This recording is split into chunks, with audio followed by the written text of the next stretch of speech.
नमस्कार। पिलामानंको पाई गुरुमांकर आज पदे कथा अछि। तो पिला माने सकाळु जेतेबेले सेज छाडुछंती बिछणारू उठुछंती सेमानंको निश्चित भाबरे रातिरे तंबा पात्ररे रखिथिबा पानी पीबाकू दियंतु। जदि से पानी को हल्का उषुम करी पीबाकू दे परले ताहले खूब भल कथा। नचेत तंबा पात्रर पानी पिलामानंकु निश्चित भाबरे पीबाकू दियंतु।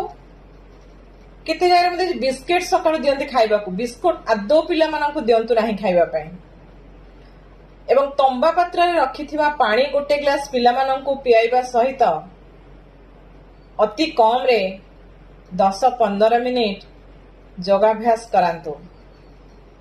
काहेकि जानिछंती एहा पिलामानंकर दिमाग को तेज करिथाए।